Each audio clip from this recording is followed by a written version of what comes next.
अगर किसानों ने नुकसान किया तो उसका फुटेज लाके दिखाए। कहाँ पर लाल किला में किसानों ने नुकसान किया किसी भी चीज का, कहाँ तोड़ फोड़ किया? उल्टा आपने हमारे 3 जो है किसान भाइयों को मार दिया, 3 किसान भाई मर गए और 2 घोड़े मर गए हमारे, जो कि इतने अच्छे घोड़े थे। हमारे 2 घोड़ों को गोली मार दी गई थी। मगर ऐसे गद्दारों को, दगाबाज को, देशद्रोही को जो पीठ के पीछे वार करता है, ऐसे लोगों को हमारे पास कोई जरूरत नहीं है, ना कोई जगह है। अन्य दल में बीजेपी और आरएसएस के ही लोग थे वहाँ पर, जो कि पुलिस वाले के भेष में बैठा हुआ था। और एक बात बताता हूँ, ये बंदे जो थे, ये बंदे थे आरएसएस के, बीजेपी के, जो पुलिस वालों पर भी आक्रमण किया, आर्मी पर भी, फोर्स पर भी आक्रमण किया था। राज खोले मोदी जी का, राज खोले सनी देओल का, राज खोले उन लोगों का जो बीजेपी के साथ वो बैठकर खेलम खेल पेलम पेल बॉम्बे मेल करते थे। ये सारा कुछ था जो वे प्री प्लान्ड था। हाँ ठीक। पहले सोचने वाली बात ये है, लाल किले के अंदर ऑलरेडी 1000 बंदा था। नकाबपोश आतंकवादी पकड़ा गया था और उसकी पूरी टीम पकड़ी गई थी। किसानों ने उसको शालीनता पूर्वक बात की और उससे पूरे का पूरा इंटरव्यू लिया गया था, जिससे प्रेस कॉन्फ्रेंस हुई थी, उसने पोल खोल दी थी। नमस्कार, मैं हूं देव। इस समय आप देख रहे हैं लोकतंत्र टीवी। ये सिंघू बॉर्डर है, जहां लगातार किसानों की संख्या ज़्यादा मानी जा रही थी।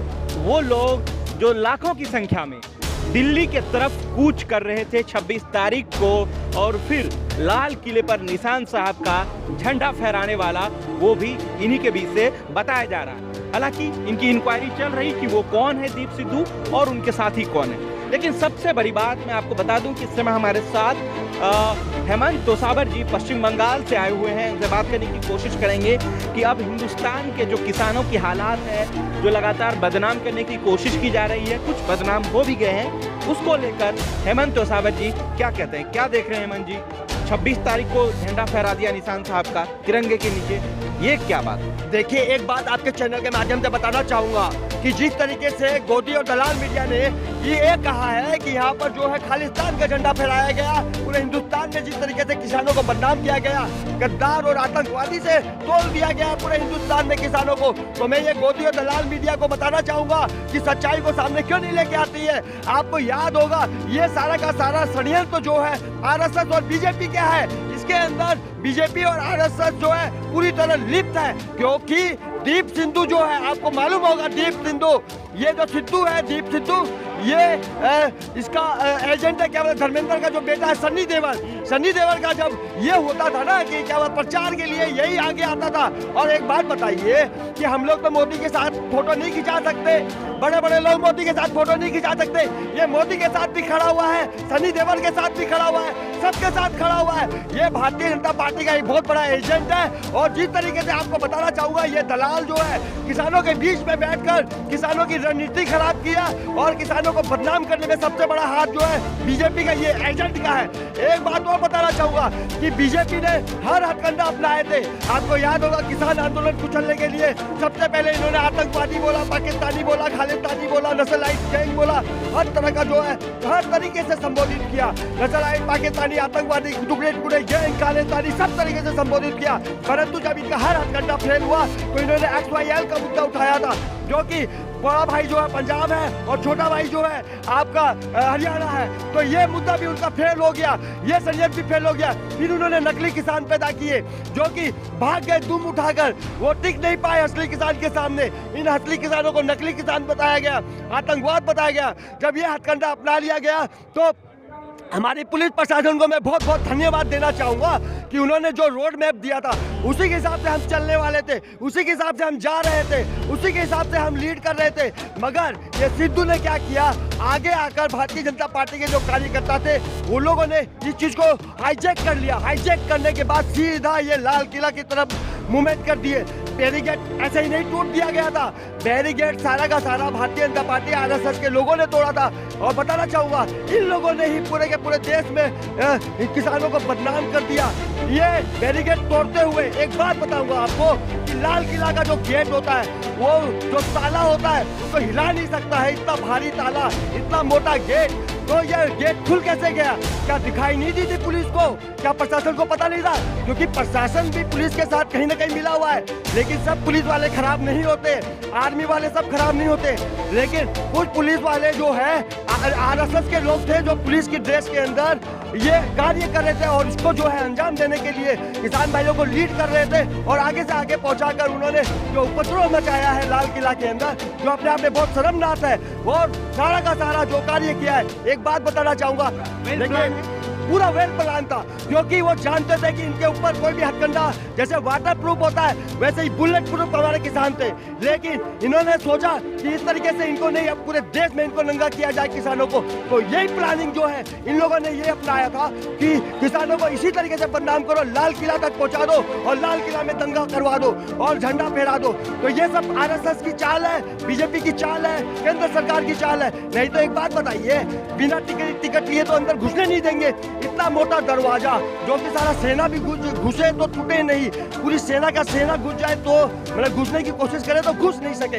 इतना बड़ा दरवाजा, इतनी पुलिस फोर्स, उसके बाद इतना मोटा ताला कैसे टूट गया? इन्होंने कहा, ये दलाल जी न्यूज वाले ने, सुधीर चौधरी ने कहा था कि तलवार से ताला तोड़ दिया गया। मैं सुधीर चौधरी को एक तलवार देता हूँ और मोटा ताला देता हूँ। है हिम्मत तोड़ने की सुधीर चौधरी, तू बोल रहा था और दिखा रहा था कि ये झांकी तोड़ दी। तो मैं आपको बताना चाहूंगा कि ये जो झांकिया का नुकसान हुआ वहाँ पर और जिस तरीके से लाल किला में नुकसान हुआ वो किसानों ने नहीं किया, ये सब बीजेपी वाले ने किया। जो और पुलिस जो बीजेपी के जो आरएसएस वाले जो थे, जो पुलिस की ड्रेस के अंदर थे, उन लोगों ने नुकसान किया।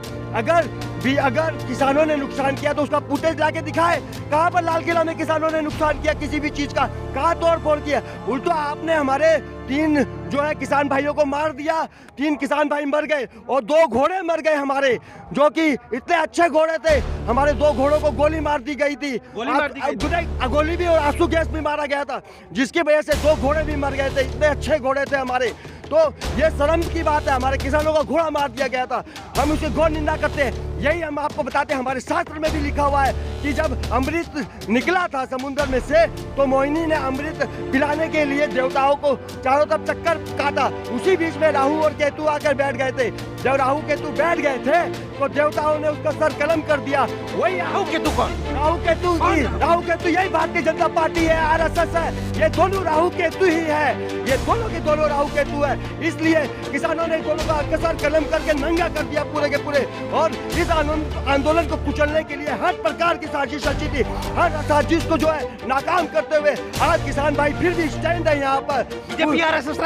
राहु केतु पूरी राहु केतु है। ये आकर किसानों के बीच में बैठ गई, किसानों के साथ जय जवान जय किसान करते करते लीड किया किसानों को और वहां तक पहुंचाकर किसानों को बदनाम कर दिया, अंधेरे गुफा में फेंक दिया, अंधेरे कुएं में फेंक दिया। ये राहु केतु बीजेपी और आरएसएस के लोगों ने। पूछे कोई सवाल हो तो अभी लखन सिद्धू और जो दीप सिद्धू की जिक्र हो रहा है, वो कौन थे? आप ही के साथ शामिल थे वो? आपके मेरी बात, हम लोगों के 40 जो है हमारे नेता है, किसान नेता है। ये दीप सिद्धू कहाँ से आ गया? कौन दीप सिद्धू को जानता है? कहाँ से ये दीप सिद्धू अपनी राजनीतिक चमकाने के लिए ये बीच में कैसे घुस गया? हम लोग इसका तिरस्कार करते हैं, बहिष्कार करते हैं। हमारा इससे कोई लेना देना नहीं है, क्योंकि ये सन्नी देओल और मोदिया का अगर दोबारा मिल गया तो दोबारा आप ही के साथ, किसान जत्थे के साथ अगर शामिल हो गया तो सुनिए, हमारे पास सबका स्वागत है, पूरे भारत के निवासियों का स्वागत है। मगर ऐसे गद्दारों को, दगाबाज को, देशद्रोही को जो पीठ के पीछे वार करता है, ऐसे लोगों को हमारे पास कोई जरूरत नहीं है, ना कोई जगह है। हमारे पास तो एक साधारण आदमी आएगा तो हम हाथ जोड़कर उसको प्रार्थना करेंगे, चलिए हमारे साथ बैठिए। मगर गद्दारों की हमारे पास कोई जगह नहीं है। पूछे कोई सवाल हो तो।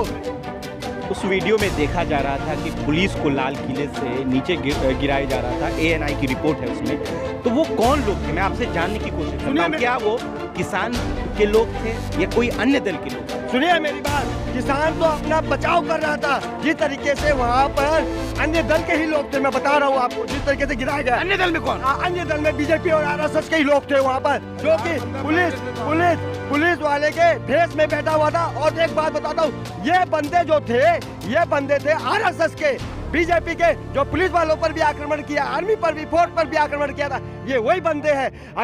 अगर ये बात ना होती, ये भेष बदल कर गए थे और हमारे किसान भाई तो सिर्फ बचाव किए थे। मोदी जी ने खुद कहा था कि किसान भोले भाले होते हैं, सीधे साधे होते हैं। तो आज मोदी सरकार ने किसानों को दंगाई बोल दिया, देशद्रोही बोल दिया, गद्दार बोल दिया और खालिस्तानी, पाकिस्तानी, खालिस्तानी, आतंकवादी सबसे संबोधित किया, जो कि देश के लिए शर्म की बात है। कल का दिवस जो है काले दिवस के नाम से माना जाएगा। लास्ट सवाल उसके बाद मैं आपके पास आऊंगा। दीप सिद्धू ने सोशल मीडिया पर एक वीडियो वायरल किया है, फेसबुक लाइव किया है। उसमें इस बात का जिक्र है कि अगर हमें फंसाने की कोशिश की जा रही है, अगर हम फंसते हैं तो हम बहुत सारे राज जो है राज का खुलासा करेंगे। कौन राज? हाँ भैया, वो राज का खुलासा कर ले। आपके चैनल के माध्यम से बोलता हूँ, बहुत सारे क्यों, सबको सारा राज खोल दे, जो कि वो बीजेपी के साथ और सनी देओल के साथ जो बैठकर चुम्मा चाटी होता था, और जो जिस तरीके से वो मोदी के साथ चुम्मा चाटी करते थे। राज खोले मोदी जी का, राज खोले सनी देओल का, राज खोले उन लोगों का जो बीजेपी के साथ वो बैठकर पेलम पेल बॉम्बे मेल करते थे। खोले उसका राज, हम तो तैयार है सामने। उनकी बात, अपनी बात पर कायम रहे। वो एक चीज और बताना चाहूंगा, मैंने हर बार कहा था, मैंने ये बताया था, अगर कोई भी दंगा फसाद होता है, कोई भी झगड़ा होता है, तो वो बीजेपी की जिम्मेदारी होगी। और क्योंकि आज तक किसान हर चीज सहन करता आया है। किसान ने 2 डिग्री के अंदर ये इतनी तड़तड़ाती ठंड में और ऊपर से गिरता हुआ बारिश भी सहन किया है, ट्रैक्टरों के नीचे सोया है, हर तरह का जुल्म जो है किसान सहन किया है। पूछिए और कोई सवाल हो तो। बहुत बहुत शुक्रिया। क्या देख रहे हैं? सामने आइए। कैसे देख रहे हैं? क्या आप थे वहाँ पर जब घटना क्या हुआ? हम पीछे थे थोड़ा। एक्चुअली ये सारा कुछ था जो वे प्री प्लान्ड था। ठीक। पहले सोचने वाली बात ये है, लाल किले के अंदर ऑलरेडी 1000 बंदा था। वो कौन था? ऑलरेडी था, वो वहाँ पे था, ऑलरेडी था। किसानों ने जब यहाँ पे हमने पहले बैठक किया, बोला है कि हम सब 9 बजे तुरेंगे। 9 बजे से हम चल के गए हैं, हम 3 बजे तक यहीं पे ब्लॉक रहे। सभी किसान दलों को पुलिस ने जो प्लान्ड रोड था उस पे ब्लॉक कर दिया और उसको लाल किले की तरफ डाइवर्ट कर दिया सारी ट्रैफिक को। किसान को नहीं पता है कहाँ जाना है या नहीं जाना है। लाल किले पे कोई सिक्योरिटी नहीं थी उस टाइम, कोई सिक्योरिटी नहीं थी। आपने देखा है आर्मी वाले अलाउ कर रहे थे, आर्मी वाले जो वहाँ पे लोग थे, शरारती अंसर थे, उनको अलाउ कर रहे थे कि आप झंडे फहराओ, लगाओ, जो आपकी मर्जी है वो करो। दीप सिद्धू वहाँ पे कैसे पहुंचा? पहली बात ये है, दीप सिद्धू वहाँ पे कैसे गया? उसके बाद जब दीप सिद्धू स्पॉट पे से फ्ली किया है, एस्केप किया है वहां से, वो रोड सिर्फ और सिर्फ वीवीआईपी लोगों के लिए है। काली एंडेवर में, हाँ बिल्कुल काली एंडेवर में वो गया है, जिस रूट से वो गया है वो रास्ता सिर्फ और सिर्फ वीवीआईपी लोगों के लिए ही था, जहां से उसने एस्केप किया है। उसने क्या किया है, हमारे जो कुछ दल थे जो आगे थे, उन्होंने उनको भड़का के, हमारे जो 100-150 के किसान थे, दीप सिद्धू ने उनको भड़काया। अपने फोन पे से वो लाइव हुआ लाल किले में, सबसे पहले उसने झंडा उठाया। उसके बाद उसके पीछे जो उसके बंदे थे, जो आरएसएस के एजेंट थे, या इनके जो गुप्त मेंबर हैं, वो थे जो ऑलरेडी वहाँ किसानों के बेस में दाखिल थे। किसान दंगाई नहीं है, किसान ने कोई हिंसा नहीं की है, किसान ने कोई पब्लिक को एक बात का भी, किसी को भी नुकसान नहीं हुआ, किसी को परेशान नहीं किया गया, किसी के घर के शीशे नहीं टूटे, किसी की दुकान नहीं लूटी गई। हम बिल्कुल पीसफुल थे, पीसफुल हैं और पीसफुल ही इस प्रोटेस्ट को आगे बढ़ाएंगे। लेकिन झंडा तो फहर गया ना सर?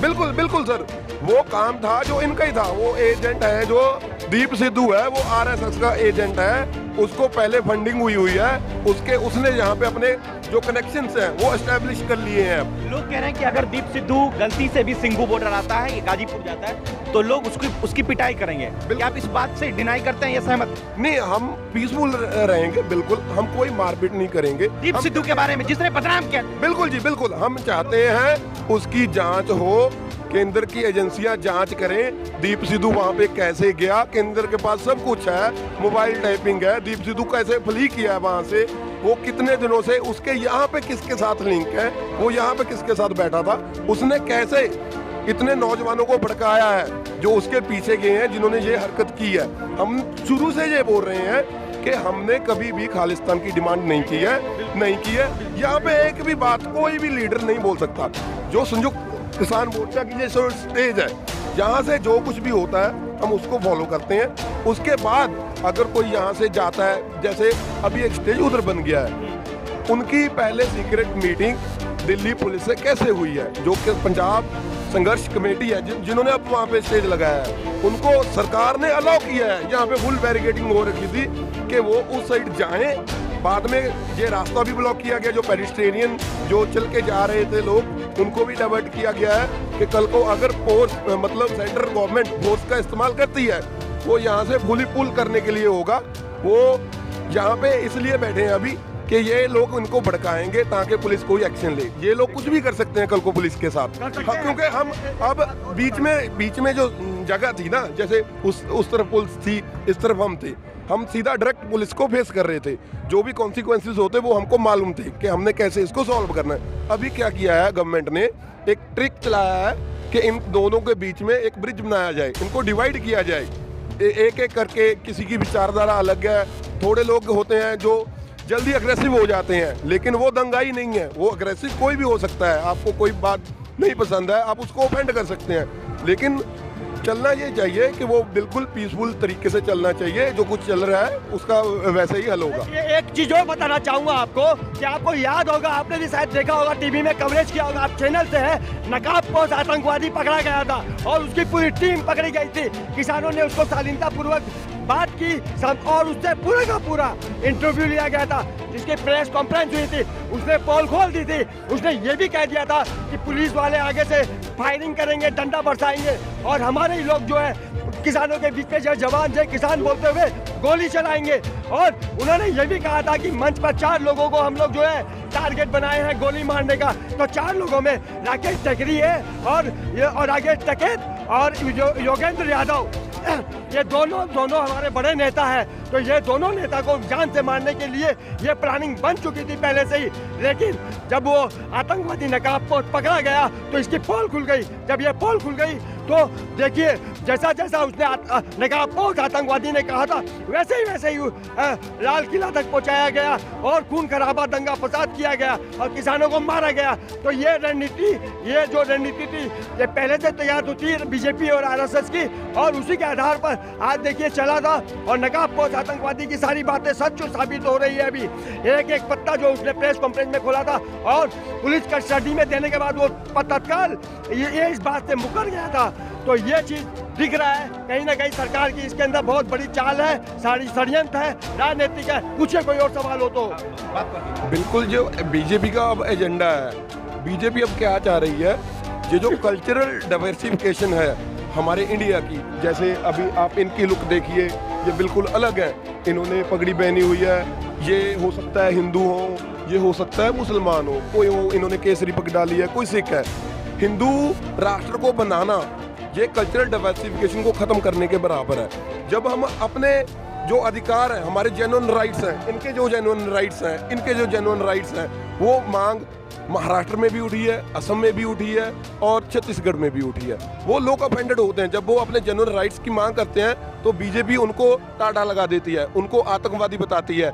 बीजेपी से कोई क्वेश्चन पूछता है वो उनको आतंकवादी बता देते हैं। अभी जो गोदी मीडिया है वो ये प्रिटेंड कर रहा है, ये दिखा रहा है लोगों को, पोर्ट्रे ये कर रहा है कि किसान जो है वो वहाँ से चले गए हैं, किसान वहाँ पे कोई नहीं है, किसान दंगाई है। वो हेडलाइंस चला रहे हैं मोटी मोटी बड़ी बड़ी, ताकि लोगों का ध्यान उस तरफ जाए, किसानों की तरफ बिल्कुल ना जाए। लोग खालिस्तान के मुद्दे पे अटके रह जाएं कि ये लोग दंगाई हैं। किसान कभी भी दंगाई नहीं था, ना होगा। किसान बड़े पीसफुल तरीके से अपने हक लेगा और हम लेके रहेंगे जब तक हम नहीं जाएंगे, जब तक हम अपने अधिकार नहीं प्राप्त कर सकते। ये जो बोल रहा गोदी मीडिया फैला रहा भाई, जो किसान जो चले गया, किसान इतने गया नहीं। जो 26 जनवरी मनाने के लिए उसको सद्दा दिया था, 26 जनवरी खत्म हो गया, किसान जरा वो उन्होंने वापस जाना जो पहला भी इतने रुके हुए कुछ दिन पे 26 जनवरी आ रही है वो दे के फिर जाना। सिर्फ वही ਜਿਹੜੇ लोग ਜਾਂ किसान ਜਾਂ मजदूर वही वापस गए हैं। बाकी ਜਿਹੜਾ ਵਾ ਜਿੱਦਣ ਅਸੀਂ पिछले 2 ਮਹੀਨੇ ਪਹਿਲਾਂ 30 ਤਰੀਕ ਨੂੰ ਆਏ, ਉਹਦੇ ਨਾਲੋਂ कितने ज़्यादा लोग ਜਿਹੜੇ अजे भी ਇੱਥੇ बैठे हैं। हाँ 1 घंटा पहले ਇੱਥੇ देखा कि बीजेपी वाले आ गए, वो दूसरी स्टेज वालों वो 50 लोग आ गए, उन्होंने आन के रौला पवा दिता। ਅਸੀਂ भी उधर देखने गए, उन्होंने जो राष्ट्रीय झंडे फड़े थे दोनों पासों जी फोर्स लगी हुई आ, 50 बंदा वो लागों से आ गए, बैरीगेट के सिर्फ लागों से गुजरे। ਤਾਂ ਕੋ ਇਧਰੋਂ ਕੋਈ ਇੱਟਾਂ ਮਾਰੇ ਜਾਂ ਕੋਈ ਬਿਲਕੁਲ लागू दे ਜਾਂ ਕੋਈ ਡੰਡਾ ਮਾਰੇ उसको जरा वा टीवी में चलाएंगे लोगों में दस्त फैलाएंगे जो बदनाम करेंगे कि उसे जाओ ना ये जड़ी संघर्ष चल रहा इसको खिंड पिंड जाए।